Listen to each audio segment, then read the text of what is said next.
Assalamualaikum warahmatullahi wabarakatuh. Terima kasih kepada teman-teman semua yang sudah mendukung channel ini dengan menekan tombol subscribe.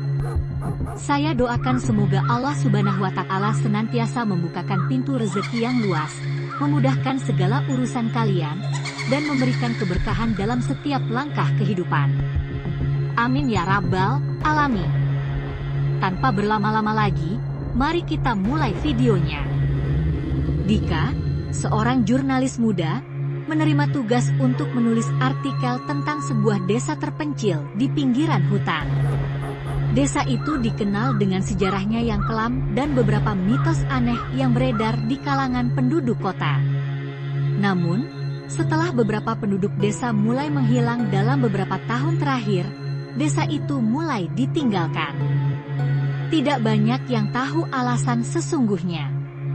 Dika, yang merasa penasaran, memutuskan untuk mengunjungi desa tersebut. Ia ingin mengungkap apa yang sebenarnya terjadi. Setibanya di sana, desa itu tampak sunyi. Rumah-rumah tua dengan cat yang pudar berdiri dengan rapuh, dan tidak ada satupun orang yang terlihat di jalan-jalan sempit yang dipenuhi kabut tipis. Salah satu penduduk yang masih tinggal di desa itu, seorang pria tua bernama Pak Arif, dengan ragu memberitahu Dika tentang sebuah warung yang tidak boleh didatangi. Warung itu muncul di malam hari. Tapi tidak ada yang tahu siapa yang mengelolanya atau mengapa ia selalu ada. Banyak yang bilang, itu bukan warung biasa. Jangan sekali-kali mendekat, kata Pak Arif, suaranya parau, seolah mengingatkan Dika akan sesuatu yang mengerikan. Namun, rasa penasaran Dika semakin menguat. Ia memutuskan untuk mencari warung tersebut dan menyelidiki lebih lanjut. Malam pertama Dika di desa terasa lebih gelap dari yang ia bayangkan. Udara dingin menggigit kulitnya, dan suara-suara hutan terdengar begitu dekat, seolah-olah mengintai. Di tengah keheningan, tiba-tiba ia mendengar suara langkah kaki yang berat, seakan seseorang sedang mendekatinya. Namun, ketika ia menoleh, tidak ada siapapun di jalan. Hanya bayangan yang bergerak cepat di antara pepohonan. Penasaran, Dika memutuskan untuk berjalan lebih jauh ke dalam hutan. Di sana, di balik pepohonan yang lebat, ia melihat sebuah cahaya yang berkelap-kelip. Itu adalah warung yang dimaksud Pak Arif. Warung itu tampak sederhana, dengan papan kayu usang yang menggantung di atas pintunya bertuliskan, warung tepi hutan. Lampu minyak yang redup menerangi bagian depan, dan asap dari tungku kayu terlihat keluar dari cerobongnya. Dika ragu sejenak, namun dorongan penasaran mendorongnya untuk masuk.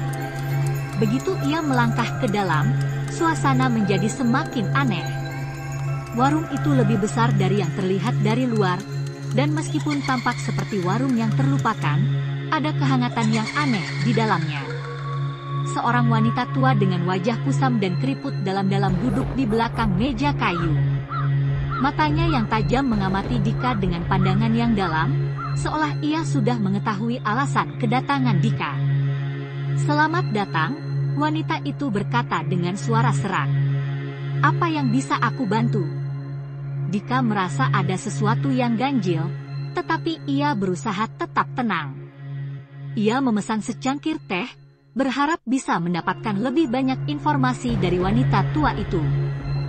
Malam semakin larut, dan suasana di warung semakin mencekam. Dika mulai merasa tidak nyaman. Suara-suara bisikan halus terdengar di sekelilingnya, namun saat ia menoleh, tidak ada siapapun. Tepat di saat itu, ia mendengar suara pintu berderak, diikuti oleh langkah kaki yang berat dan pelan. Dika mencoba untuk bertanya kepada wanita tua itu tentang sejarah warung, tetapi jawabannya selalu ambigu dan penuh teka-teki.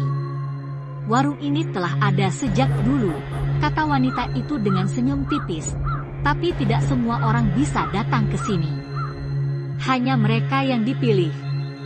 Dika merasa bulu kuduknya merinding. Ada sesuatu yang salah. Ia mulai merasakan ada mata yang mengawasinya dari sudut-sudut ruangan yang gelap.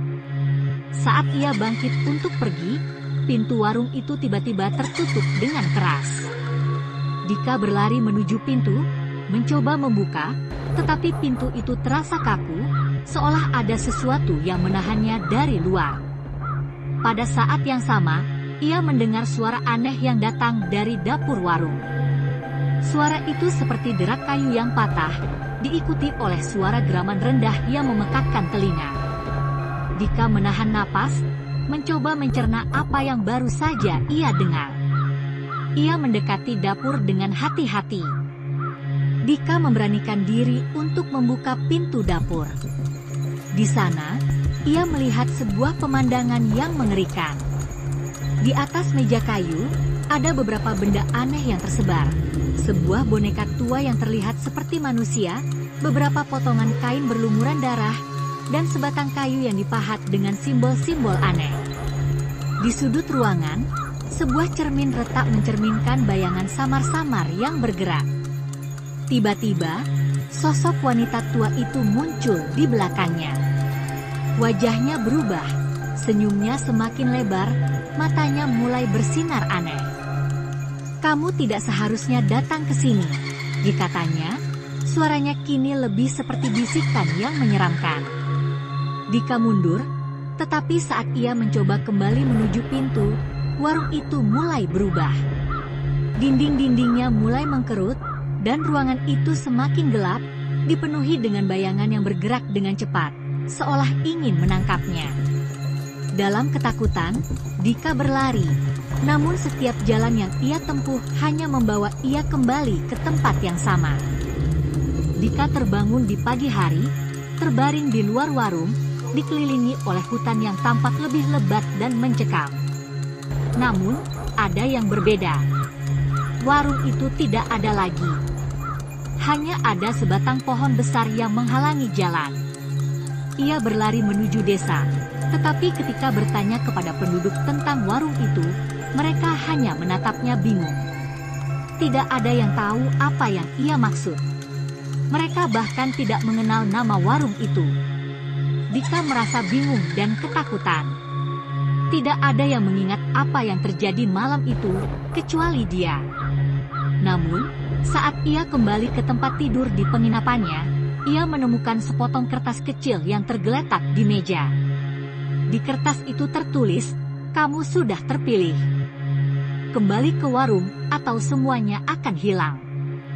Ketika ia melihat cermin di kamar itu, bayangan dirinya tidak lagi bergerak sesuai dengan tindakannya. Ada yang lain yang mengawasi dari balik matanya. Dika akhirnya menyadari bahwa warung itu bukanlah sekedar warung biasa. Itu adalah sebuah tempat terlarang, di mana roh-roh terperangkap, dan mereka yang datang ke sana akan terikat selamanya. Mungkin ia adalah yang terakhir yang mencoba melarikan diri, tetapi apakah dia akan berhasil? Cerita berakhir dengan Dika yang mulai kehilangan pegangan pada kenyataan, mulai merasakan kehadiran bayangan-bayangan mengerikan yang mengikutinya, mengingatkan bahwa ia tidak pernah benar-benar keluar dari warung itu. Setiap langkah yang ia ambil kini hanya membawa ia semakin dekat ke dalam kegelapan yang tak bisa ditarik mundur. Terima kasih telah menonton hingga akhir. Saya sangat menghargai dukungan dari teman-teman yang sudah subscribe. Semoga Allah Subhanahu wa Ta'ala membalas kebaikan kalian dengan rezeki yang melimpah, kesehatan, dan kemudahan dalam setiap urusan. Untuk yang baru bergabung, jangan lupa untuk subscribe agar tidak ketinggalan cerita-cerita menarik lainnya. Akhir kata, wassalamualaikum warahmatullahi wabarakatuh.